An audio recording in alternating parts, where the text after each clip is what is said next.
Last time on central New South Wales and Queensland. Bethy, look out! Pig melon. Tonight, Cobar and Bourke, New South Wales.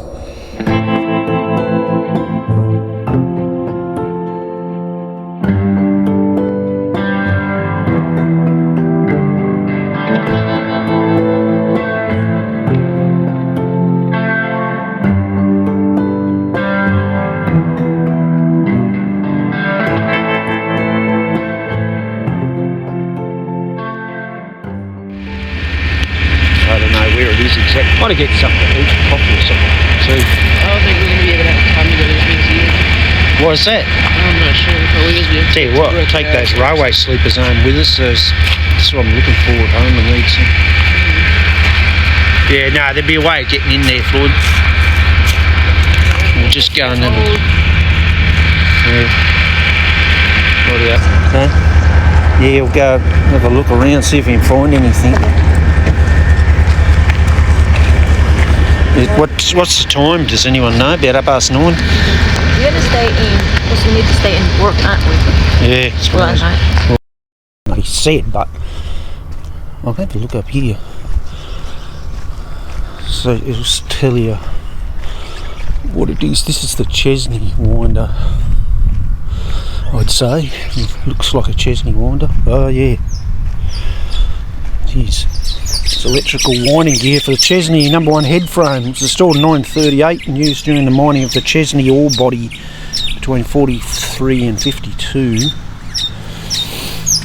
Oh yeah, and that's this bloke here working on it, working hard. 1898. He's got a suit. Wears a suit to work, does he? This one here. I think what I can gather is this was a mostly copper mine, although when I googled it, it said gold. So I'm not.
David Kittle.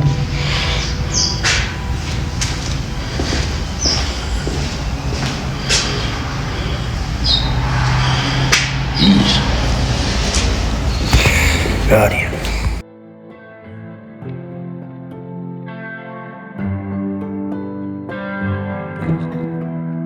Yeah, so here we are.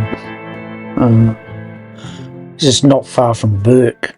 We're just looking at I was just showing the goats. If you don't like goats, then I'd suggest don't go up around this area, because there's goats, literally thousands of them. This is a very small example, albeit in reverse, but it's a small example of the amount of goats that are up there. And if you look, you'll just see them on the side of the road. I kept telling Beth, I said, film those goats, it's because it's like quite interesting, I'll put it up there and just show people what the goats are. I said, I'm not filming goats. What's the point of filming goats? We got goats everywhere in the Philippines. What's so unusual about goats? But some people might find it interesting. There's these there's goats everywhere. But eventually I got her to finally take some film of the goats, because I'm driving, I can't be filming goats while driving. I think it's against the law. But it's interesting because I was wondering about these goats, but I think I looked it up, and I've done a lot of Googling since I've been making these videos, and apparently farmers use them. It's quite a big business for farmers. I think they herd them up and send them away, and I think there's pretty good money in it all too. But yeah, as I say, yeah, goats. As you can see, Berkshire. We were entering Berkshire, and you see there was 80 k's to Bourke, but if you look, or 85, but now it's 80. So actually, because we're going in reverse, it's actually we're getting further from Bourke. But really, we weren't getting further from Bourke, we were getting closer to Bourke. But because this is in reverse, we're actually getting further from Bourke. So that's why we're getting further from Bourke. Yeah, so there they are, look at them, goats everywhere, I tell you. Yeah, it's all different colours, black, brown, white, and a lot of baby goats. Look at whether it's breeding season for goats, I'm not sure, or whether they're just always breeding like rabbits, or I'm not real sure, to be honest. But yeah, anyway, that's the story of them. And as I say, good business for farmers, but I'm not sure what else you'd do with the damn things. Well, they're good milk. You can make, I think the cheese is actually quite rare, isn't it? I think, goat cheese. Or it's very expensive anyway. I don't know if it's rare. I remember hearing once where goat cheese is quite hard to get nowadays. Now, I'm not sure about that. I'd have to Google it again. But yeah, so here we are, we're actually getting, further away. You can see those goats are running backwards there, see? See? Look. Running backward. They're playing on the road, little things. Little rascals they are. Yeah, so then we pulled over just here. Oh, gee, just about hit those two. Yeah. So we finally arrived in Bourke. Much fanfare. And yeah, it's got a population, I think, about 1,800. So it's a reasonable size small town. Bigger than I thought. Because I didn't really know much about it. But this is our first stop in Bourke. We just got to Bourke. Ooh, geez, she looks a bit dirty. Can't really see much here, but a fair bit of water in it though. Well, looks.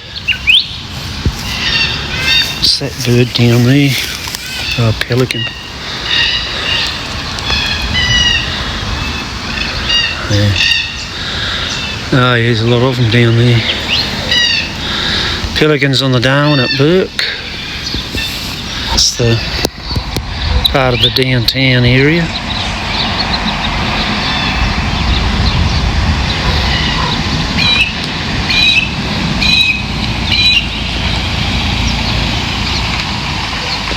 Rightio.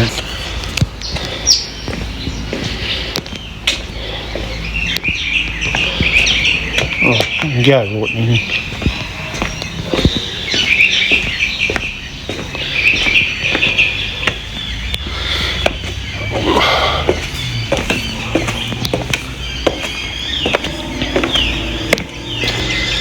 Yeah, so someone's going to tried to burn it. I can imagine they used to swim down here or something.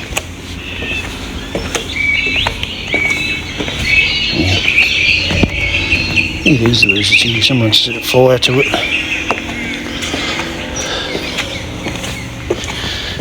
Tried to. Yeah, so that's the old Darling. Hey, red-tailed cockatoo. I'll see if I can get those. They're supposed to be very rare, aren't they? Oh, look here. You don't see it. You don't see that. Here it is. Yeah, the old red-tailed cockatoo.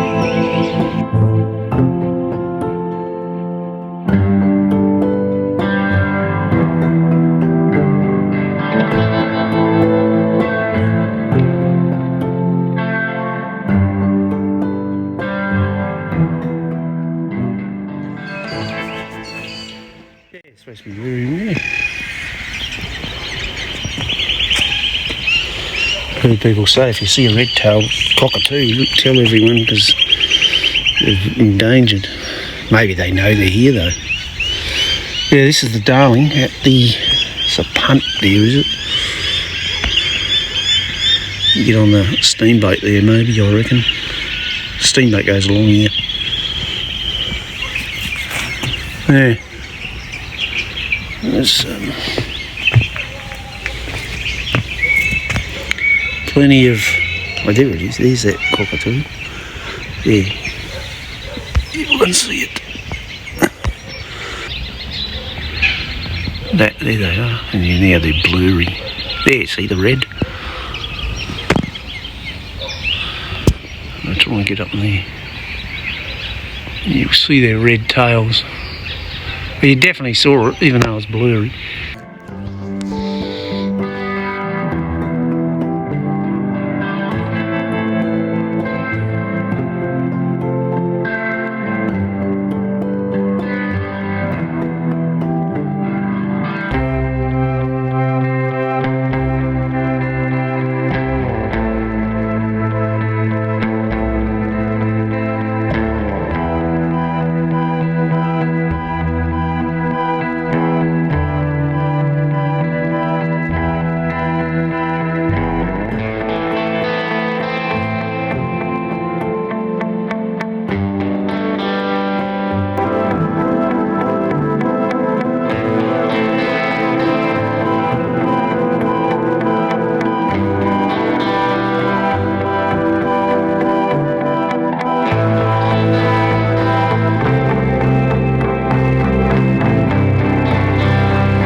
Easy, babe.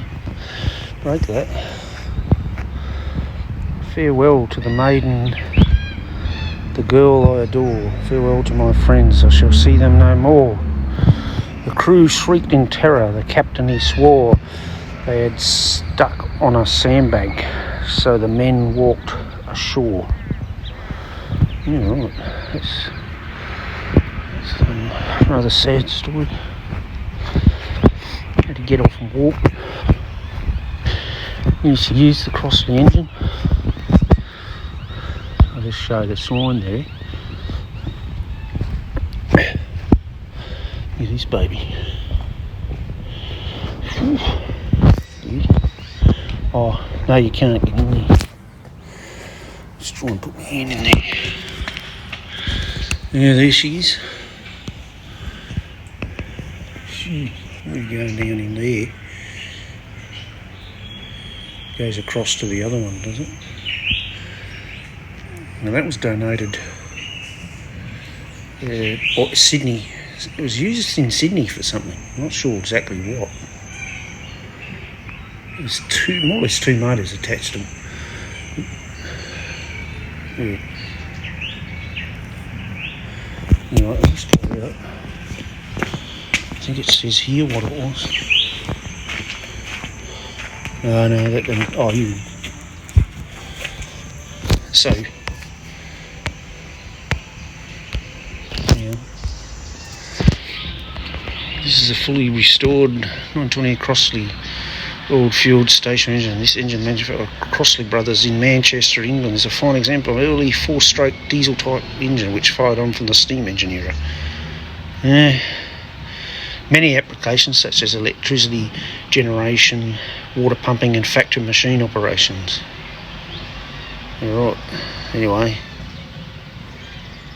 Oh yeah, the powerhouse in the Sydney powerhouse to generate electricity for Sydney. So if you're coming up here it is, twin cylinder oil fueled stationary engine.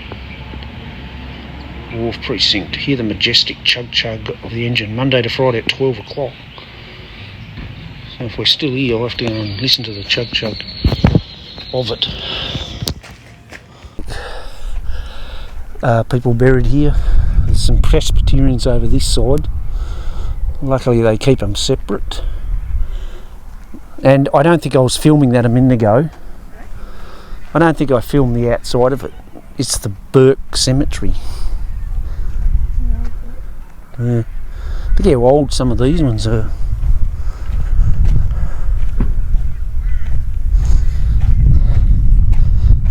It's a little bit windy, but I got my wind suppressor is in action today again. I'm not falling for that one again. Look at this. Holes. You reckon someone's been buried there, starting to cave in. No, there's holes everywhere. Yeah, makes you wonder, doesn't it? Yeah, so we're back in the cemeteries, but these are pretty old. Eliza Jan Rawson, 1935. I've got a can of drink here, and I don't know what I'm going to do with it.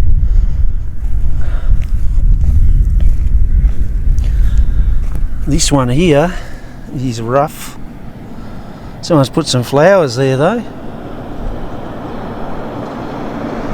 Yeah.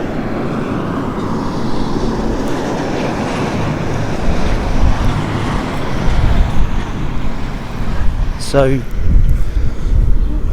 I don't know. I know what's his name? That eye doctor's buried here. Can't think of his name now. I can't think of anything. Whenever I drive, I'm almost just, I don't know what happens to me. My brain just stops working. It's weird. What's that eye doctor's name?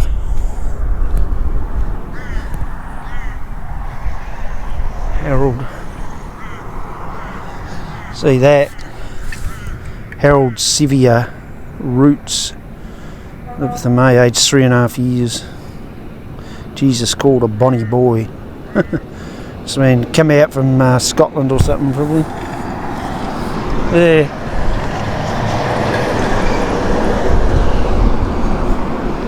I can't see the ones that are real old, but this one here she's broken. Robert Oliver. What else we got here? That one's pretty old, isn't it? Like she's died August 2nd, 1896. Aged 2 years and 3 months. Yeah, they died young there, didn't they? Look, 9 months, 4 years and 6 months, and 2 years and 3 months. Jeez. Yeah, they must all be buried in there together.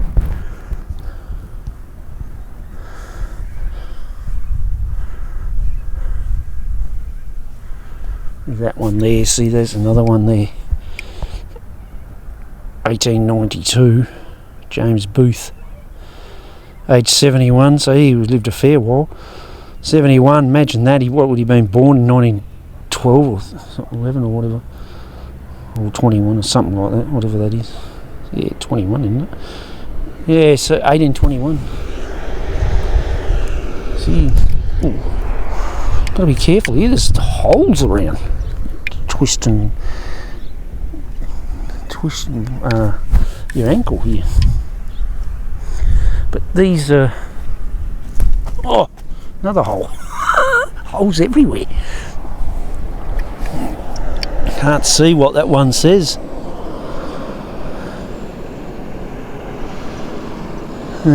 Can't see that one.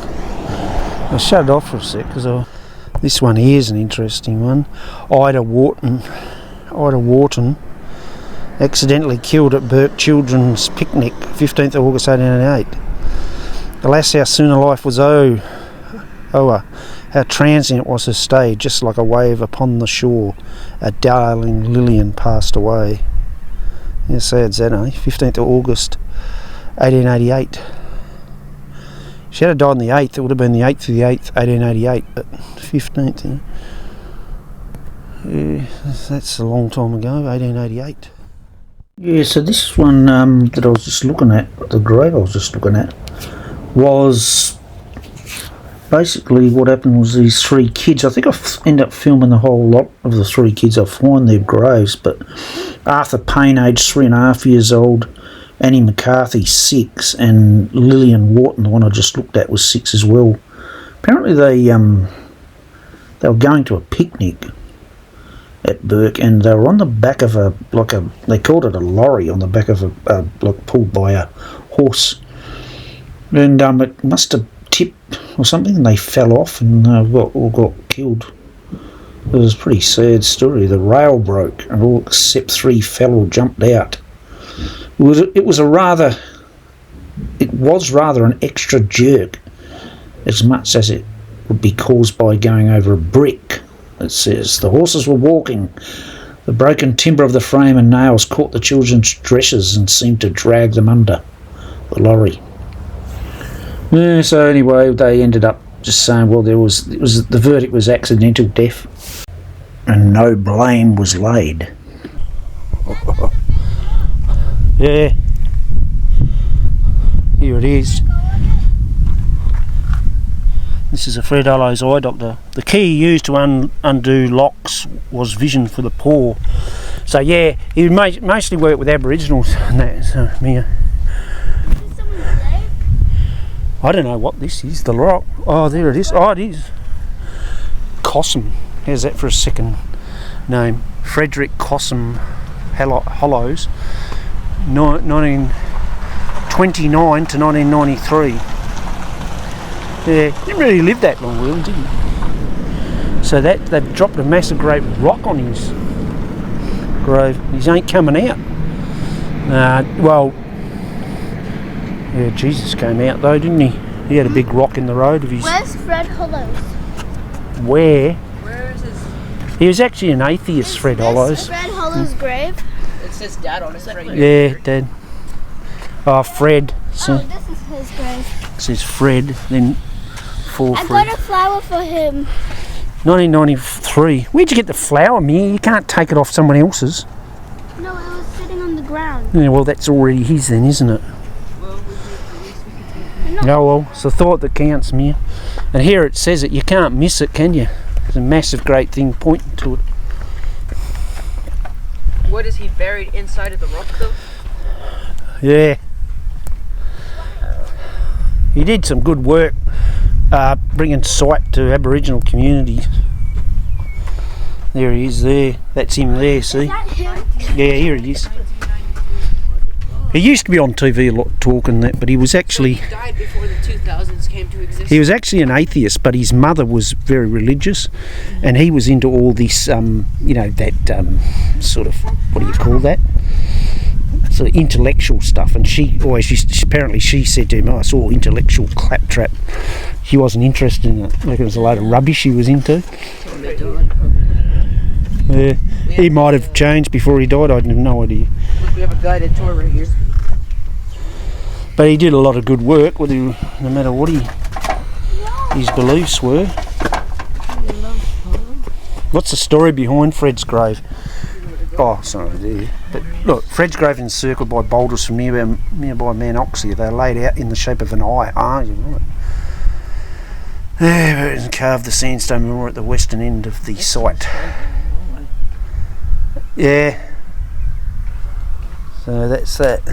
Fred and his kids. See, that's... Grandkids, I'd say. No, he got married pretty old, I think. Yeah. And I remember his wife was real nice looking. She used to be on TV, and she said, the bloke said, what's it like being married to Fred Hollows or something? She said, sometimes I'm with him, I think, why did I marry this old miserable old sod for? But then she reckons he was all right though. But he was a bit of a whinger, I think, sometimes. Unlike me. Yeah, we'll go down here and see. Is there any more famous graves we can look at? Is there? I don't know. Oh, you should know. You should have done the research before you come here.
They're supposed to be like outlaw, like the old bush rangers and stuff here, but that's windy now. But I couldn't find anything like that. I'm not sure where they are. Seems like someone beeping.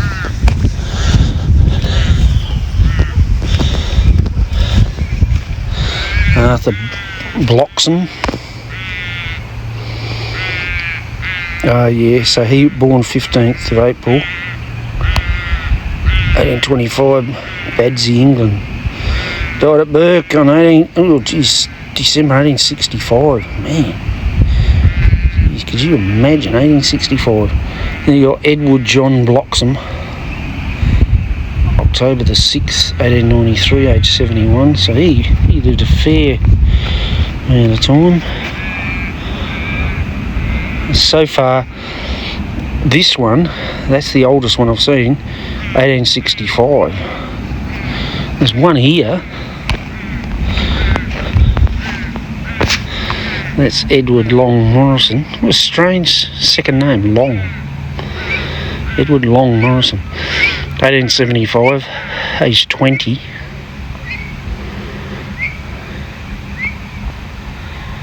Yeah. So that's interesting, that one too. But I better get moving, I suppose.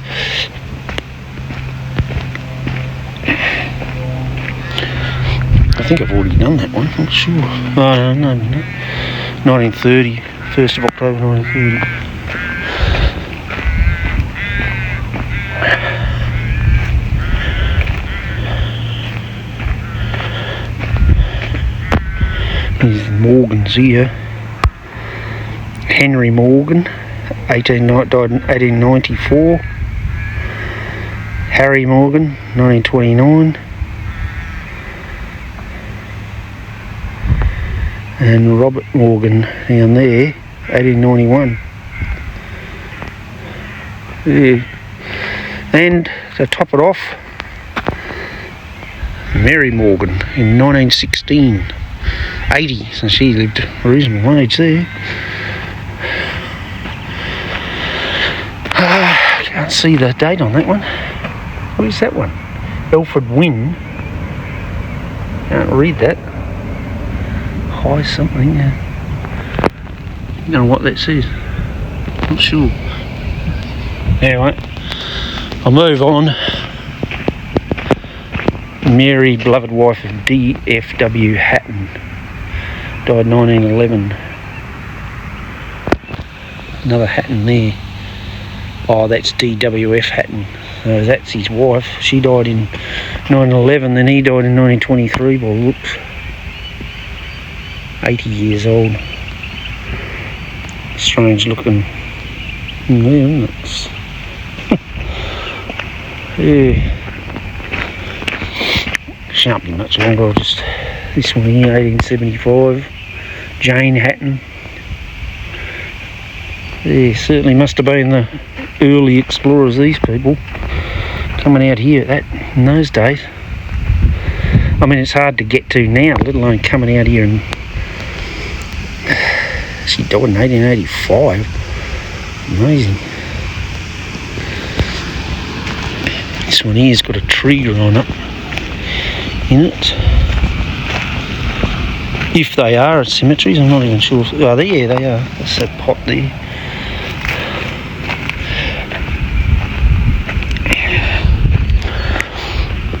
Flopbury Thorn.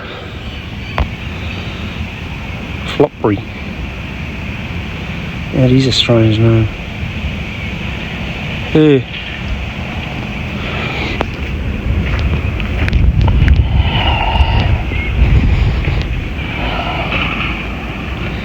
Arthur Charles Payne accidentally killed at the Bourke Children's Picnic. There's another one of those killed at the picnic. Age 3.5. Also Walter departed 13th of March. Age 7. Oh, that's not at the picnic though.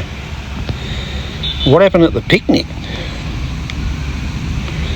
Doesn't say. Second one.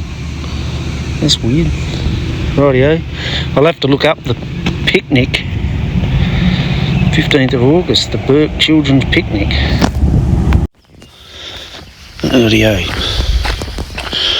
This is the Darling. This is the paddle boat, which is obviously not going at the moment.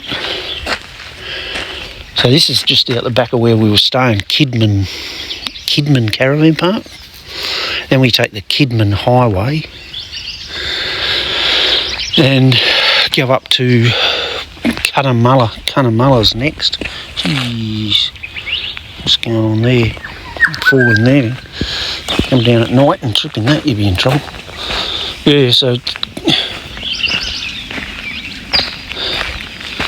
the old Darling, eh? She's a beauty. It's always got that muddy, like real muddy looking water. The Darling. Whereas the Murray doesn't seem to have that. Not much anyway, sometimes it might obviously, but yeah, he's tied it to the tree. It's a good idea. He's not going anywhere, that tree, I don't think. Unless it falls over and onto the boat. There's like a jet plane going over Bourke. I wonder where that plane would be going to. There's an aeroplane here. Airport here, I should say. Look at these beautiful trees, would you, the old red gums. The river red gums. In a sec, I'll just make sure this lens is clean.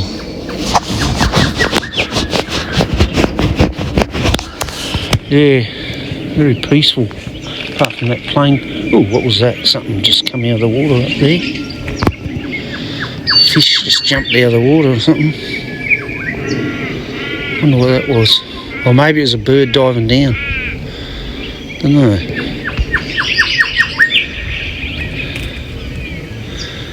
Yeah. Yeah, it's always very peaceful, I always find, in these river towns and that. Because there's no wind much, you don't get the wind like you get in most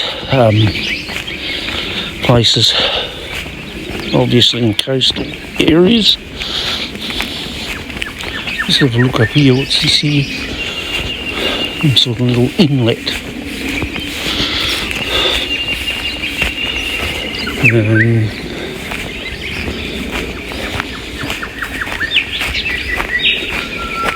Don't know what that was.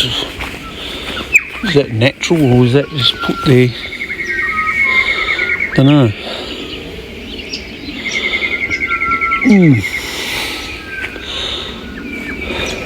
Yeah, right. But there she is. You can get on this boat obviously if you want to. It goes cruises obviously. I'm not sure what the times are. And someone's been fishing here. See remnants of fish. There must be fishing there. Didn't bring the rods. Anyway, we haven't got the caravan hooked up. We've got to go back and get the caravan. We've got to get out of the park, Bourke Caravan Park. Well, it's not Bourke Caravan Park. We couldn't get in there. It's the the Kidman Caravan Park. This actually takes you to up to Cunnamulla. This is on the what I say, the Kidman Highway. Then it goes to Cunnamulla. About an hour from Queensland, I think. Yeah, rodeo. What's it say here, eh? Probably can't see. Yes, Thomas Mitchell, surveyor, explorer, poet and inventor. He was born in 1792 and joined the British Army at the age of 19. Worked behind enemy lines for 3 years in Spain and Portugal. You book there for a day? Yeah, rightio. Yep. Is there so much going on there? Look. Yeah, rightio. So that's Sir Thomas Livingston Mitchell, only in 1792 to 1855. Imagine these blokes though, they come out here surveying. It's amazing, isn't it? Could you imagine that? No roads, there's no such thing as roads or just even a paddock, where it's all open. It'd just be bush. Like how did they do it? They come up the river, I suppose. There's a boat going up the river, but even then, what would you... just surveying areas, but like you wouldn't be able to... It's not like you get off and go to a shop. or anything like that. Fascinating lives, some of those people. What they did is amazing. Yeah, so this is the book now, it says. Cruising from Monday, 15th of July. Oh, right, so it's a Jandra paddle boat. Looks nice there because the sun's shining there, but now it's 15th of July, so you'll be waiting a while. What is it today? I think it's the 11th, isn't it? Or it might be 12th. Yeah. Would they live on that boat? I doubt. Oh, they might. Yeah. Well, we'll go back and get the old van and get going. What are we? I think it's 160 k's. No, more than that. 260 k's to Kalamunda. Kalamunda, was it? It's not Kalamunda. That's near Perth. What? Kalamunda? What's the name of the next town? I can't even remember now. Queensland, the next town. That's not a town. That's a state. Yeah, well, there's also a town in Queensland called. But the next town is. Oh, you made me forget. It starts with a K. Does it? Yeah, Mum said it before. Yeah, I had it before. Now it's gone out of my head. I can't remember the name of all these towns because other than Bourke's an easy one, but the rest.